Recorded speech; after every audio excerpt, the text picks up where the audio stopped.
Hi everybody, Peter Zalum's Griniflix Adventure 8, and yes, this is a follow-up video to the one that I did earlier on film versus digital. The Leica MP with film. I was using Ilford 125 ISO, also shooting the monochrome M10M. That was the earlier video. There will be a link there, and I was able to show some photographs that came out of the monochrome, but I had to still process the film and get it digitized so that we could compare the output of the film versus the output of the monochrome. I have the results.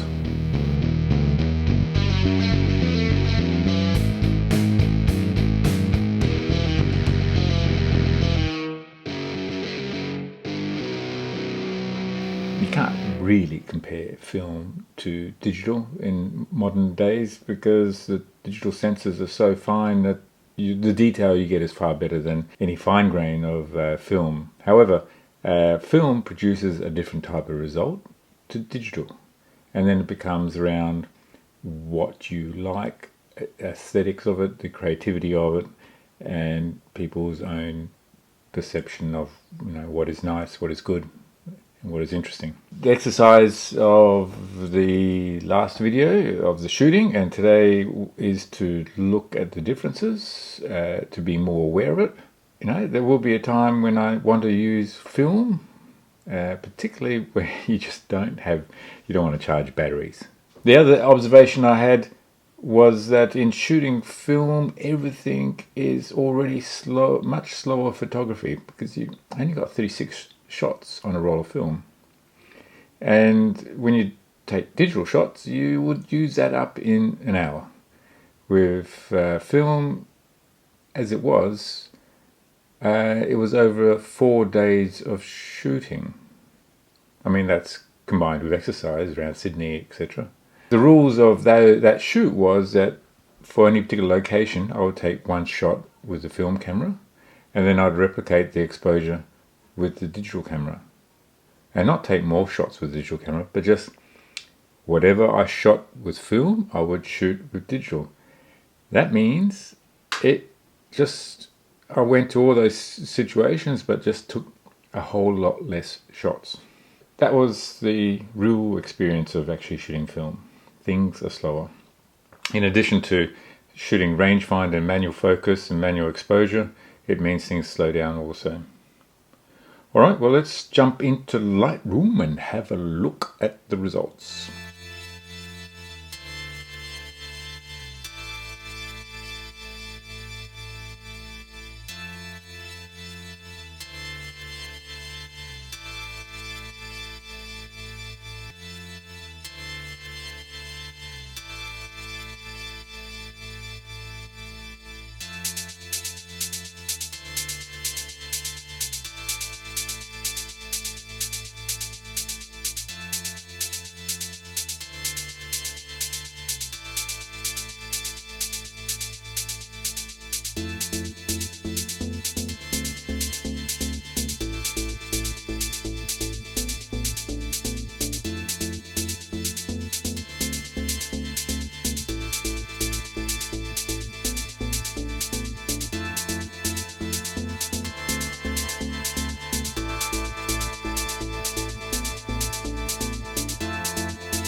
Okay, well, let's have a look at these photographs in greater detail in Lightroom.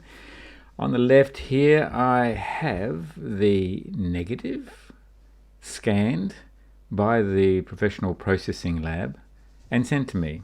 So the scan that they created of the negative is a 3620 by 2400 pixel. So that's approximately 8 megapixel, I do believe, file that they've sent. And then on the right side here, I've got the M10-Monochrom file, but I've taken the JPEG file straight from the camera, and then I've exported and reduced the size to the same size as the scan of the negative, so that we've got a relative size comparison. There you go. Now, with regards to the processing of the negative, the professional lab would take a neutral exposure of the negative, so theoretically it should be pretty close to what I shot with the M10-Monochrom. The other things to consider, if you recall from the first video, I used the MP light meter where I was shooting the film as the reference. So I would take exposure with the MP and then do the same exposure on the monochrome, M10-Monochrom. Because I was shooting 125 on the film and 160 ISO on the M10-Monochrom, I would bump up the shutter speed on the monochrome by half a stop so that we'd have the equivalent exposure. So the long and the short of it is, we do actually have equivalent exposure for both photographs, so at least we've got some sort of comparison there. There is no metadata obviously with the scan from the negative, so we're missing all that. However, we do have some metadata from the monochrome. So we've got the ISO, we've got the shutter speed that was selected, and then Lightroom does a calculation of what the aperture should have been. So let's just take that as being f8 for now. So both photographs were taken at f8 or thereabouts, or whatever I said in the first video when I recall the shutter speed, the aperture that was actually used.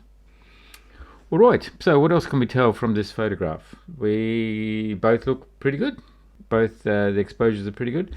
What I have noticed with the negatives that were scanned, that the contrast is higher from the negative and the processing of the negative and the subsequent scan.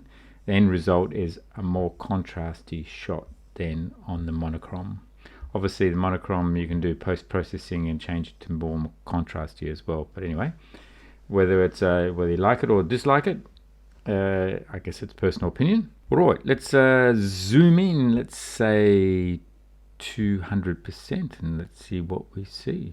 That once you zoom in at 200%, you start to see the grain. So the ISO of the film used is 125, which is, you know, pretty fine grain. But at 200%, you start to see the grain. With the monochrome, you've got so much detail, being a 40 megapixel sensor. Which looks better? Again, that's personal opinion. I think the black and white negative looks fine. Won't necessarily call this subject fantastic, but anyway, so that's that. Alright, so we've got the negative on the left here, and then we've got the monochrome on the right. Again, you can see that the negative is more contrasty, I think, than the monochrome. If we look at 200%, what do we see? You see that again, the grain coming up, a lot of detail with the monochrome. Again, it's not a this is not a comparison which is better. It's just understanding what are the differences. So if you are using film, and if you decide to use the M10-Monochrom, well, what could you expect? You can almost see the brickwork here on the monochrome in detail, whereas here again the brickwork detail gets mixed up with the grain. The grain doesn't resolve in that level of detail as you would see in the monochrome. Well, we'll have a look at the bridge here and let's see how the contrast is impacted there. Alright, so again we've got the negative on the left and monochrome on the right. Again, they should have been exposed in a similar way or the same way, just slightly different ISO and shutter speeds to suit. And this is the result we get. So a little bit more contrast again in the negative. So okay, so I think we've concluded that there's a lot of detail in monochrome, and much more than what negative can resolve for the same format, as in 35mm film format. Let's have a look at this shot. So again, the negative is more contrasty than the monochrome. The exposure of the monochrome is okay, I think. What I noticed with the monochrome is if you overexpose too much, then you'll clip out the highlights and you start to lose the details in the highlights. But here you got a lot of detail. The negative is still more contrasty, even though the exposure is down a bit more on the monochrome. So that's the exposure setting, the way it was scanned at the photo developing lab. If we have a look at the detail, again there'll be probably no surprises here. We've got a lot of detail on the monochrome, and you can see the grain coming up again with the film. Again, no surprises there, that's pretty consistent. Alright, so negative, more contrasty than the monochrome, which is more pleasing photograph. I guess it's always, once you get a little bit more contrast, it has more impact, I think, than when there's less contrast. Anyway, it's all personal opinion. If we're looking at the detail of the figurehead, the nautical figurehead, we can see we've got more detail with the monochrome, of course.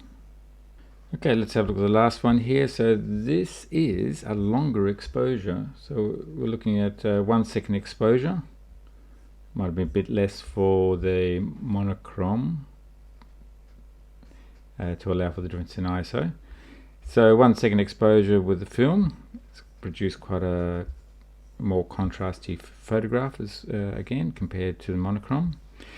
Let's just adjust the contrast on the monochrome and see whether we make it look more like the film here. So we can go into develop, and we're working with the monochrome here. So let's increase the contrast and make the blacks a bit blacker, make the whites look a bit wider. How's that? And then we can compare those two photographs again and see how they look. So now we've introduced more contrast, we made the blacks blacker and the whites whiter, and they're looking pretty similar. Been a long exposure. Let's see what happens with the detail.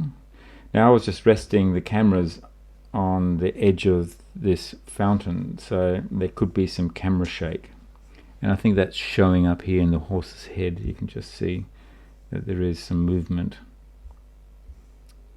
but otherwise both photographs come up really well. Both the negative as well as the monochrome. Are you any the wiser? Film versus digital. Are you a film user? Do you shoot film, black and white, color? What's your purpose for shooting film? And do you still just digitize the negatives and then just send everything out or publish whatever you do electronically, or do you actually make prints? And if you are making prints, what do you do with them? Do they just go in a shelf somewhere, or are they displayed on the wall? Let me know. I'd be interested to know. The same goes for monochrome. Are you a monochrome shooter? And whether it's, if you like a monochrome shooter, it could be, there's about 4 cameras out there, from very early stages to the latest one, the M10-Monochrom. I'd be also interested to find out what you're doing. Are you producing prints? How are you publishing your work? Is it all electronic? Anyway, So I hope this has been useful. Two different scenarios, digital versus film. Both produce wonderful results, depending on, again, what you want to do with them. And they both, I guess, have different characters. Other than the shooting side, there is obviously post-processing, and I kept the post-processing really simple in today's exercise or video, just to understand what the basic output is. But you could further process and edit both the film that's digitized output, as well as the digitized output of the monochrome, and then you can create all sorts of wonderful results as well. Anyway, I hope the video has been interesting. If it has, then please give it a thumbs up. I'd really appreciate that. That helps the channel and helps people see the content. And if you like it, that's great. Thumbs up. If it's the first time to my channel, then and you haven't subscribed, then please do subscribe. Press notifications so that, a little bell, so that you'll be notified when the next video is out as well. Anyway, thanks for joining, thanks for viewing, and I look forward to seeing you on the next video. Thanks for watching. Cheers. Bye.